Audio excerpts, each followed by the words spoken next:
शुभेच्छांनी अवघे अंगण तुमचे भरावे, दुःख असावे तिळासारखे, आनंद असावा गुळासारखा, जीवन असावे तिळगुळासारखे, अशाच या मकर संक्रांतीच्या तुम्हाला सगळ्यांना हार्दिक हार्दिक शुभेच्छा।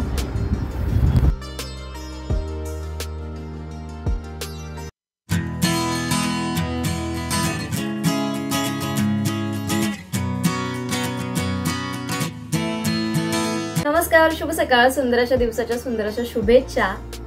बऱ्याच दिवसांनी आज तुमच्याबरोबर ब्लॉग शेअर करते। सर्वात आधी तुम्हाला सगळ्यांना श्री स्वामी समर्थ आणि नवीन वर्षाच्या तुम्हाला सगळ्यांना माझ्याकडनं भरपूर साऱ्या शुभेच्छा। हे नवीन वर्ष तुमच्या मनातल्या सगळ्या इच्छा पूर्ण करून जाऊ असं असू दे।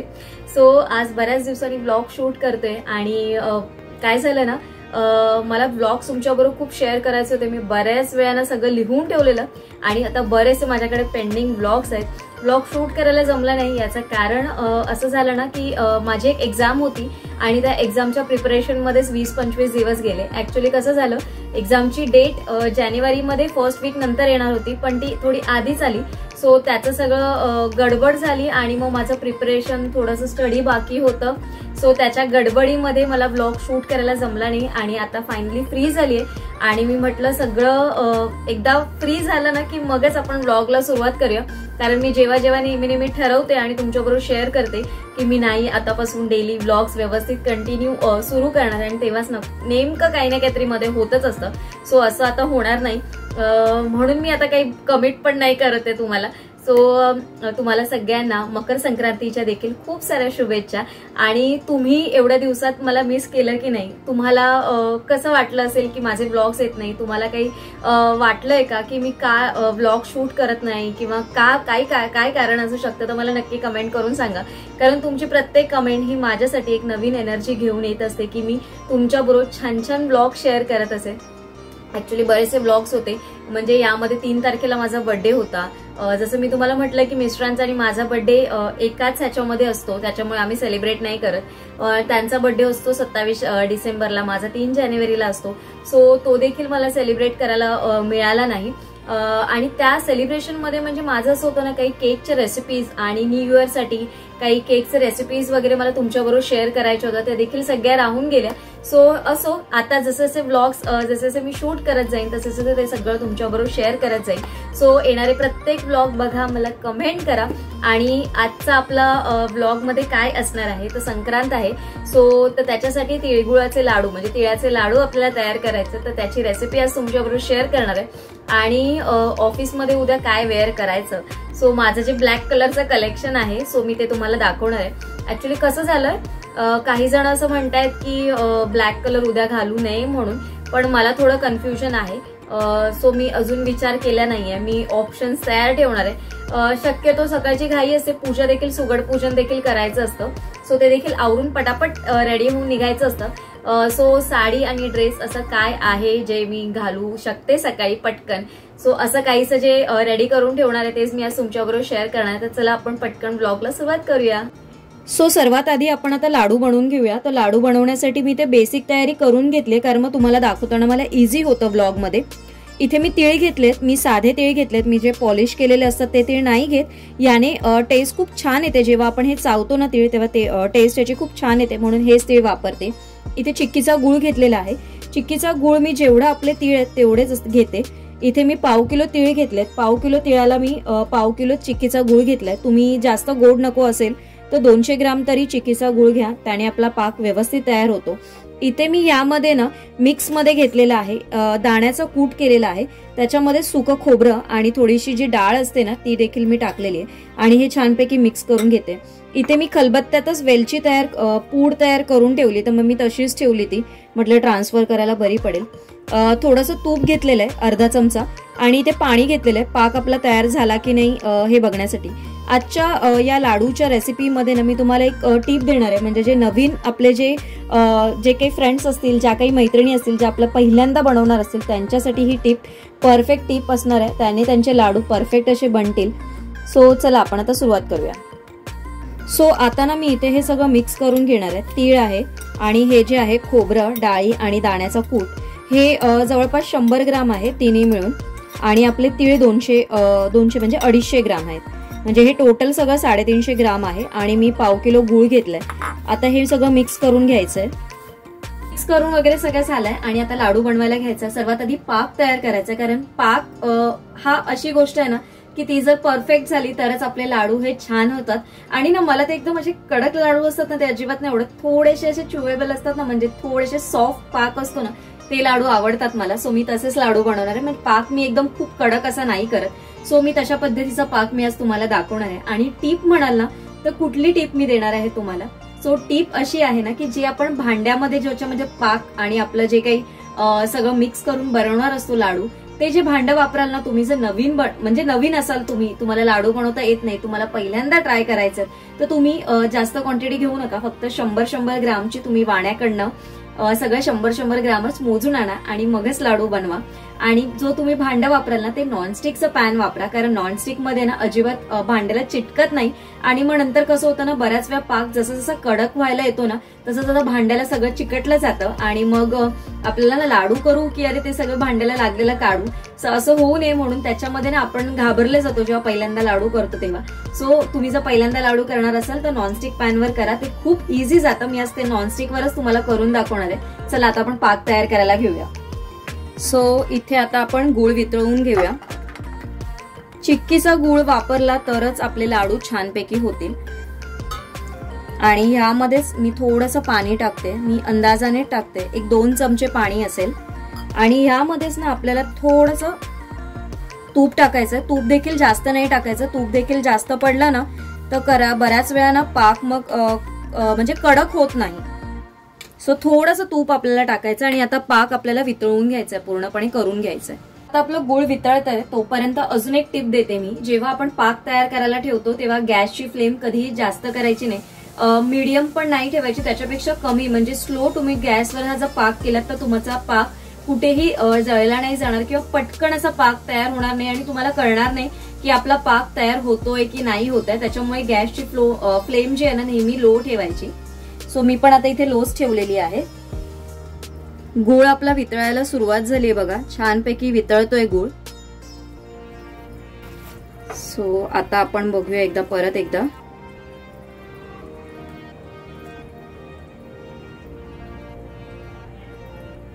सो नाही झालाय, बऱ्यापैकी झालाय. आणि हा थोडा कडकच आहे पाक, म्हणजे असा चिवट झालाय बघा. म्हणजे हा एवढा पाक आपल्याला भरपूर आहे, कारण आता मी ह्याच्यामध्ये ओतेपर्यंत हा परत आपला पाक तयार झालाय. आणि आता मी काय करणार आहे ना, गॅस मी ऑफ करून घेणार आहे आणि ह्याच्यामध्ये आपलं सगळं सारण ओतणार आहे. मी हे जे आपण तीळ, शेंगदाणे, खोबरं वगैरे सगळं जे ओतलेलं ना ते ओतून घेणार आहे. तुम्ही अशा पद्धतीनेच करा. तर हे ओतलंय मी इथे. गॅस माझा बंद करून घेतलाय आणि ह्याच्यामध्येच छानपैकी वेलची पावडर टाकली आहे मी इथे बघा. आणि आता हे सगळं मिक्स करून घ्यायचं आहे आपल्याला.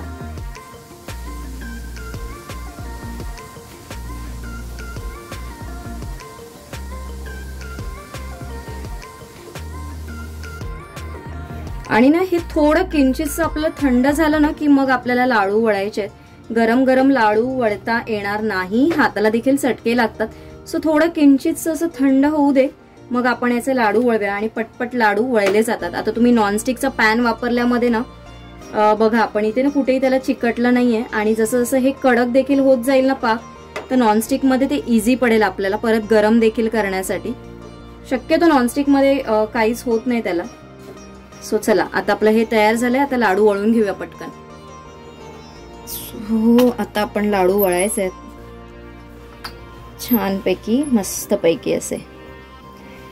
लाडू वळताना हेच पाणी वापरलं तरी चालेल हाताला लावताना, किंवा मग तुम्ही तुपाचा हात लावा. तुम्हाला जास्त दिवस हे लाडू जर ठेवायचे असतील तर तुम्ही तूप वापरा, हाताला तूप लावून घ्या आणि मग लाडू वळा. नाहीतर मग पाणी लावलं तरी चालेल. तसं पण तिळाचे लाडू पटकन संपतातच, जास्त दिवस नाही राहत हे. सो हे जर असं आता थंड होऊ दे, मग आपण लाडू वळूया. सो आता मी लाडू वळून घेते. लाडू वळताना मी देखील पाण्याचाच हात लावून हे लाडू वळणार आहे.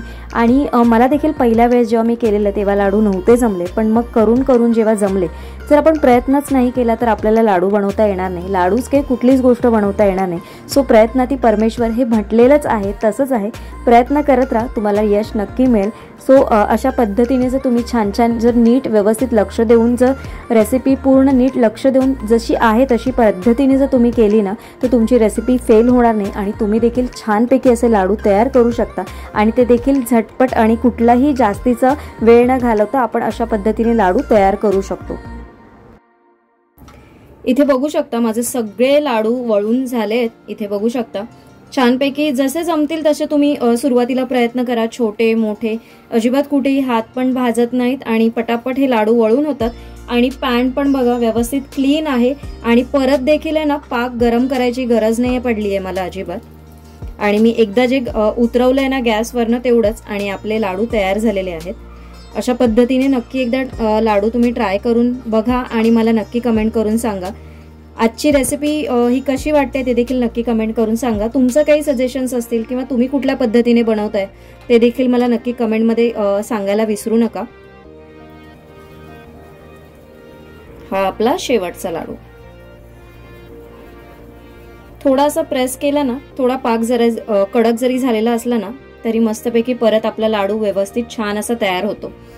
सुरुवातीचा एक लाडू आहे तो माझ्याकडे असाच मी बघायला हे केलेला आणि तो बघा मी आता थोडासा ना प्रेस करून असा हे करते, कारण मी जसं म्हटलेलं ना गरम गरम लाडू वळता येत नाहीत आणि ते वळले देखील जात नाहीत. सो म्हणून तो वळला नव्हता गेला. सो म्हणून मग पाक थोडा वेळ अजून थंड केला आणि मग हा आत्ता मी वळलाय बघा.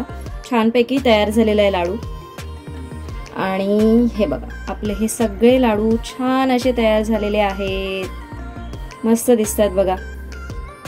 आणि छानपैकी जसं मी म्हटलं ना तुपामुळे मस्तपैकी एक त्याला चकाकी देखील आली आहे बघा. पाक तसाच दिसतो जसं बाहेर असतात तसेच दिसतात लाडू. चला आता लाडू तर झालेत, आता पुढचं काम करून घेऊया. तो लाडू झाले पण त्याच्यानंतर पॅन कसं क्लीन करायचं त्याच्यासाठी देखील टिप देते. चला दाखवते मी तुम्हाला मी पॅन कसं क्लीन करते. सो अशा पद्धतीने तुम्ही केलं ना तर जास्तची मेहनत देखील लागणार नाही.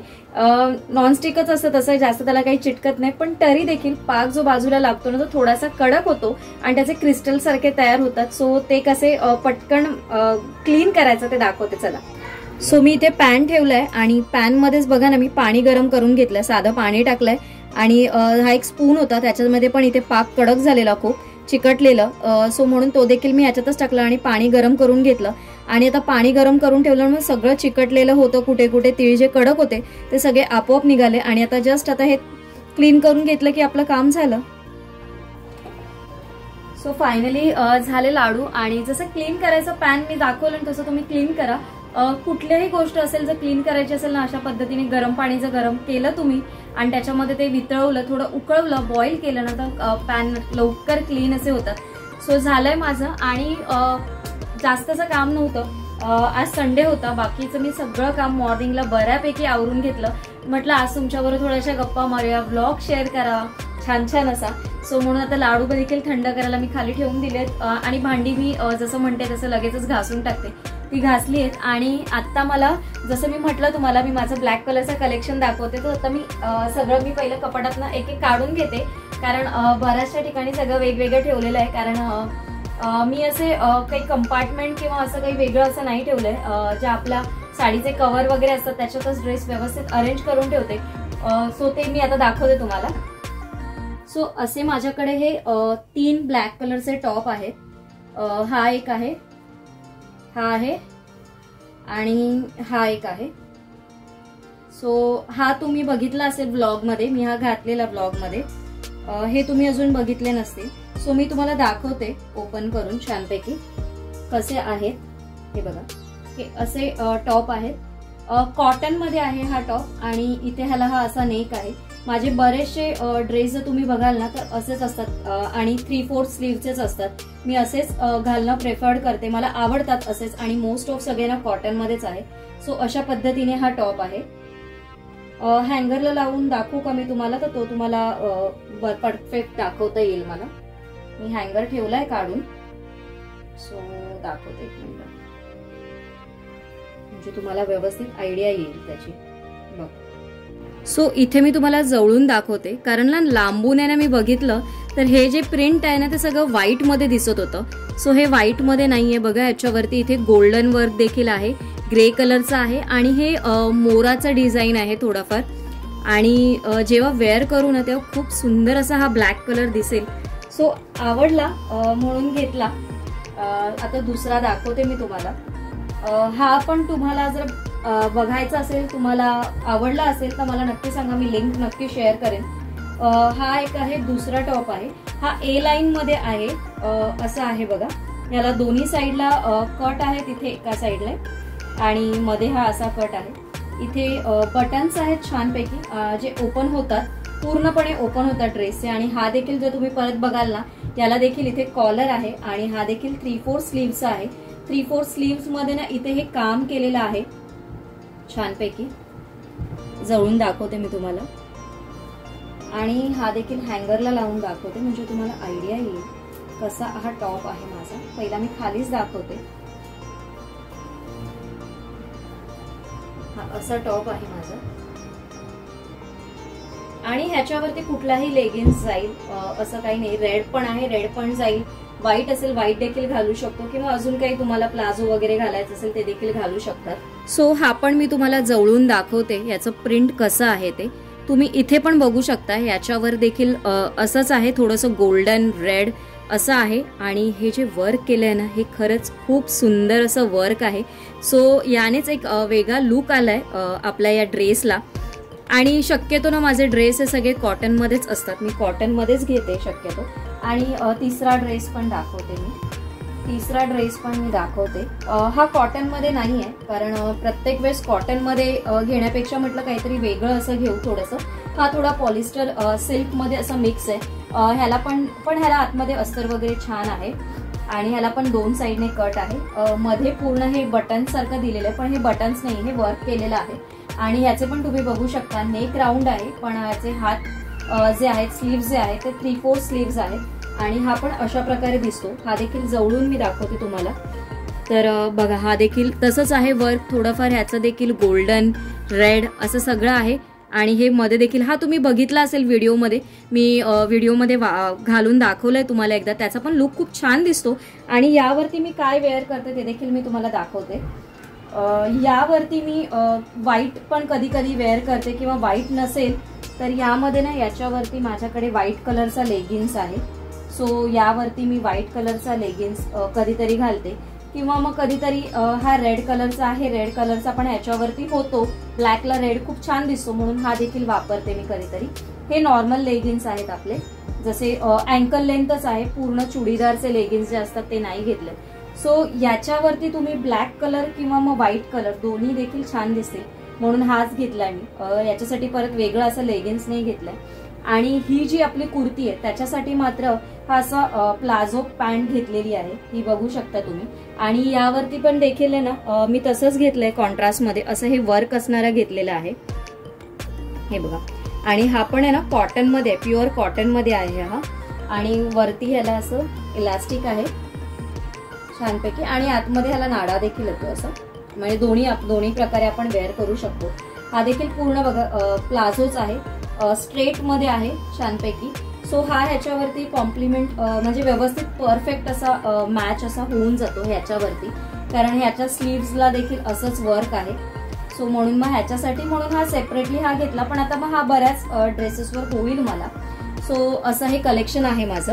सो अशा प्रकारे मी तुम्हाला माझं ब्लॅक कलरचं कलेक्शन हे सगळं दाखवलेलं. फक्त टॉपच कुर्तीज जे आहेत तेच दाखवलेले आहेत, साडी वगैरे मी नाही दाखवले, कारण याचाच व्हिडिओ एवढा मोठा होऊन जाईल की मग आपल्याला ते व्हिडिओ सगळा खूप मोठा एवढा दाखवणं शक्य नाहीये. सो म्हणून मग आज फक्त कुर्तीजच दाखवलेत. आणि याच्या व्यतिरिक्त जर तुम्हाला माझं डेली वेअर कुर्तीज म्हणजे ऑफिस वेअर कुर्ती कलेक्शनचं बघायचं असेल मला नक्की कमेंट करून सांगा. मोस्ट ऑफ मी बऱ्याच वेळा कॉटनचेच कुर्ती घालणं प्रेफर करते. तुम्ही बघितलं असेल माझ्या प्रत्येक व्हिडिओमध्ये, जर जेव्हा मी कुर्तीमध्ये असते ना मग माझं ठरलेलं आहे माझे 3/4 स्लीव्हजच असतात. आणि कसं असतं कॉटनमध्ये ना दिवसभर ना आपण किती वेळ जरी कपडे वापरले ना तरी अजिबात कंटाळा येत नाही. फक्त पावसाळा सोडून मी बाकी इतर सीझन मध्ये ना कॉटनचेच कपडे घालणं खूप प्रेफर्ड करते आणि मला आवडतात. स्पेसिफिकली कुठून मी जे काही कपडे घेते किंवा त्याच्याबद्दल तुम्हाला काही व्हिडिओ बघायचा असेल तर मला नक्की कमेंट करून सांगा. आजचा ब्लॉग तुम्हाला आय होप आवडला असेल आणि आजचा ब्लॉग देखील मी खूप छान असा बनवण्याचा प्रयत्न केलाय. म्हणजे तुमची जशी अपेक्षा असते की ताई मोठा ब्लॉग बनव, तुझे ब्लॉग खूप लवकर संपतात, तर तसं होऊ नये म्हणून छान असा मोठा ब्लॉग बनवण्याचा प्रयत्न केला. आजचा ब्लॉग तुम्हाला कसा वाटला मला नक्की कमेंट करून सांगा. आणि यामधला मी कुठला ड्रेस घातला असेल ते देखील मला नक्की कमेंट करून सांगा, की अजून काही घातलं असेल ते देखील मला नक्की कमेंट करून सांगा. लवकरच भेटू माझ्या एका नवीन व्हिडिओ सोबत. तोपर्यंत तुमच्या सगळ्यांचं असंच प्रेम असू देत अशीच मी आशा करते. लवकरच भेटू माझ्या एका नवीन व्हिडिओ सोबत. तोपर्यंत सगळ्यांना Shri Swami Samarth. Bye bye, take care.